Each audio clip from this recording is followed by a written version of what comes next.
بسم الله الرحمن الرحيم الحمد لله رب العالمين الصلاة والسلام على رسول الله صلى الله عليه وسلم عند تاريخ لا ጫውታችሁ እስኪ ለእናንተ አእምሮ የትኛው ወንጀል ከባድ ነው እናት መገናኘት ወይስ በአላህ ላይ ማጋራት ለአእምሮአችሁ እጅግ ዘግናኝና አጸያፊ የምትሉት ወንጀል የትኛው ነው ሁለት ዜና ሰማችሁ እንበል ብሬኪንግ ኒውስ የሚባል ዜና ላይ ሁለት ዜና ብትሰሙ አንደኛው እናቱም በዘግናኝ ሁኔታ ተገናኘ የሚል ዜናና አንደኛው ደግሞ በአላህ ላይ ሽርክ ፈጸመ የሚባል ሁለት ዜና ብትሰሙ አእምሮአችሁን ሾክድ የሚያደርገው የትኛው ዜና ነው ይህን ጥያቄ አእምሮአችሁ ላይ ያመላለሳችሁ ተከተሉ እንደምታውቁት ሼክ መሐመድ ኢብኑ አብዱል ወሃብ ረሂመሁላሁ ተዓላ ኪታቡ ተውሂድ የሚባል እንቁና ድንቅ የሆነ ኪታብ ጽፈው ነበር ይህ ራሳቸው የጻፉትን ኪታብ መልሰው ለተማሪዎቻቸው ያብራሩ ያስተምሯቸውም ነበር በሚገርም መልኩ በዚህ ባስተምሯቸው መካከል ከለታት አንድ ቀን ትምህርታቸውን ጨርሰው ሲነሱ ከተማሪዎቻቸው አንዱ ቀጣዩን ሐሳብ ያቀርብላቸዋል ሼኹ ረሂመሁላሁ ተዓላ ረህመተን ዋሲዓ አንተ ተወዳጅ ሼኻችን ሆይ የተከበርክ ሼኻችን ሆይ ያ ፈዲለት ሼኽ ሁሌ ይህን ኪታብ ብቻ ከምታስተምረን ሌላ ኪታብ ቀይረህ እንደ ታሪክ መሰል የሆነ ሌላ ርዕሶች ለምን አታስተምረንም አሏቸው ሼኹም ረሂመሁላህ ጥያቄውን በተመስጾ ከሰሙ በኋላ እስቲ ያስብበታለሁ ብለው ሄዱ በማግስቱ ወደ ደርስ ቦታቸው ሲቀመጡ ሐዘንና ትካዜ ለብሰው ይቀመጣሉ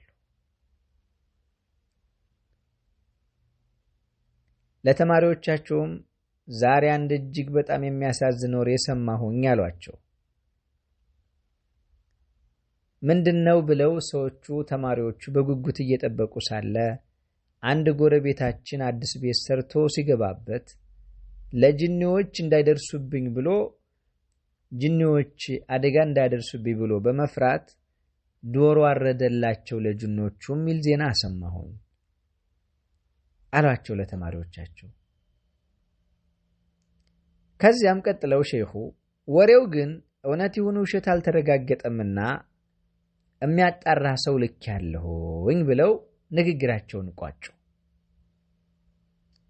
በደንብ ተከተሉኝ ይሄንን ዜና ለተማሪዎቻቸው ሼኹ ሲናገሩ ተማሪዎቹ ፊት ላይ ብዙም የተለየ ነገር አልታየባቸውም ብቻ ግን አላህ ሂዳያ ይስጠው ምናምን ነገር እንደዚህ ብለው ብዙም ሳይደነቁ አለፉት በዛው ዕለት የዕለት ደርሳቸውን አስተምረው ጨርሰው ይሄዱና በማግስቱ እንደተለመደው ይመጣሉ ሼኹ ረሂመሁላህ ማስተማሪያ ቦታቸው ላይ ይቀመጡና ለተማሪዎቻቸው የትላንትናውን ዜና አጣርቼ ነበር የተነገረኝ ነገር ከትላንቱ የተለየ ነው ሰውየው ወንጀል ፈጽሟል ነገር ግን ለጅኒዎች ሳይሆን ዶሮ ያረደው ሌላ ወንጀል ነው የሰራው እሱም ሰውየው እናቱን ተገናኝቷል ነው የተባለው አሏቸው ተማሪዎቹ በዚህ ጊዜ በጣም ተደናግጠውና ተናደው ሰውየውን መርገምና መሳደብ ጀመሩ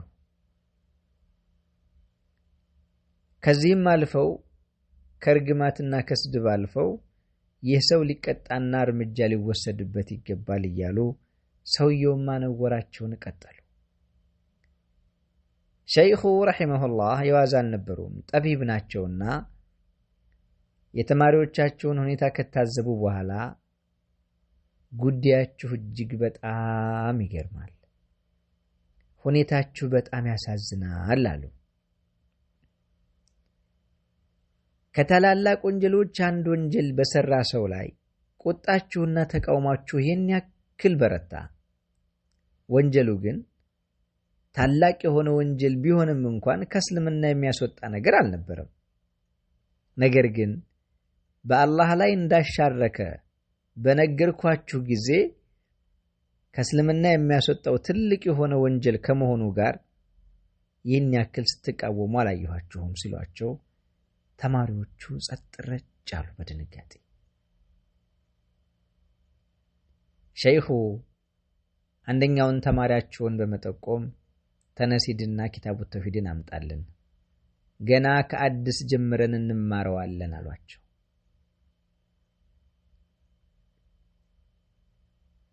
ተመልከቱት። ለኛ አእምሮ ግዙፍ የሆነው ነገር የትኛው ነው? የነዚያ ተማሪዎች ገጸ ባህሪ ዛሬስ እኔና እናንተ መካከል አልተስተዋለም? በጣም በሚያሳዝንና በሚዘገንን መልኩ የብዙሃኖቻችን ሰዎች አመለካከት እንደዚህ ነው። ለምሳሌ ኸምር ተስፋፍቶ ስንመለከት፣ ዝሙት ተስፋፍቶ ስንመለከት፣ ውሸትና ስርቆት ተስፋፍቶ ስንመለከት በጣም እንቆጣለን፣ በጣም እንበሳጫለን። በጣም ብዙ አይነት አክት እናሳያለን። ሰውየው እናቱን ተገናኘ ከተባለማ ከተማሪዎቹ የባሰ የሆነ ግለት፣ የባሰ የሆነ ንረት ነው የሚፈጠረው። አንድ ልጅ እናቱን ተገናኘ የሚል ዜና ቢሰማ በሰከንድ ቅጽበት ቫይራል ይወጣል ዜናው። ነገር ግን በሚያሳዝን በሚያሳፍርና በሚዘገንን መልኩ ለቀብር አምልኮ ሲታረድ ስንመለከት፣ ከሙታን እገዛ ሲጠየቅ ስንመለከት፣ በአላህ ላይ የትኛውም አይነት ሽርክ ሲፈጸም ስንመለከት ግን ምንም መከፋት አይሰማንም፣ አይስተዋልብንም። እንዳላየ ሰው የቁጣና የትካዜ ስሜት አይታይብንም። ስሜታችን ምንም አይነካም። ልብ በሉ፣ ሌሎች ወንጀሎች ከተላላቅ ወንጀሎች ምንም እንኳን የከፋና አጸያፊ የሆኑ ነገሮች ቢሆኑ በአላህ ላይ ማጋራት ግን ከሁሉም የከፋና የከረፋ አጸያፊ የማይማር ኢነ ሽርከ ለዙልሙን ዐዚም፣ ሽርክ እጅግ በጣም ከባድ የሆነ ወንጀል ነው የተባለበት ጉዳይ ነበር። ኢነላህ ላ የግፊሩ አን ዩሽረከ ቢህ ወየግፊሩ ማ ዱነ ዛሊከ ሊመን የሻእ ብሎ አምላካችን አላሁ ሱብሓነሁ ወተዓላ በግልጽ አልምርም ብሎ በአራት ነጥብ ያለምንም ቅድመ ሁኔታ ወስኖ የተናገረው ደጋግሞ አይደለም ተራው ግለሰብ ነብያቶች እነዚህ አላህ ወዳጆች እንኳን ቢያሻርኩ ሽርክን ከፈጸሙ እነሱንም ቢሆን አልምራቸውም ብሎ በግልጽ የተናገረበትን ነገር የሰራው ሰው ዘላለም የጀሃነም እሳት ባለቤት እንዲዘወትር የሚያስደርግ የሆነ ነገር ሲፈጸም ግን ምንም አይመስለን። እያየን እየሰማን እየተመለከተን በአይናችን በብራቱ አፍንጫችን ስር እየተፈጸመ ምንም አይሰማን። አመለካከታችን እንዴት ነው? ጥያቄያችሁን አሁን አምጡት። የትኛው ይገዝፋል? በአላህ ላይ ማጋራት ወይስ እናቱ መገናኘት?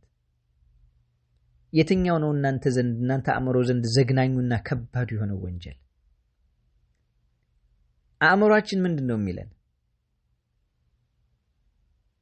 ልንነቃ፣ ልንንቀሳቀስ፣ ልናስተውል፣ ዛሬም ነገም ተውሂድ ልንል ይገባል።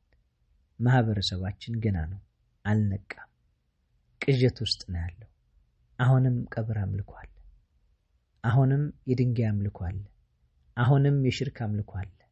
ስለዚህ አሁንም ኡሱሉ ሰላሳ ይቀራል፣ አሁንም ኹዛቂድ ዘካ ይቀራል፣ አሁንም ኪታቡ ተውሂድ ይቀራል፣ ነገም ይቀጥላል።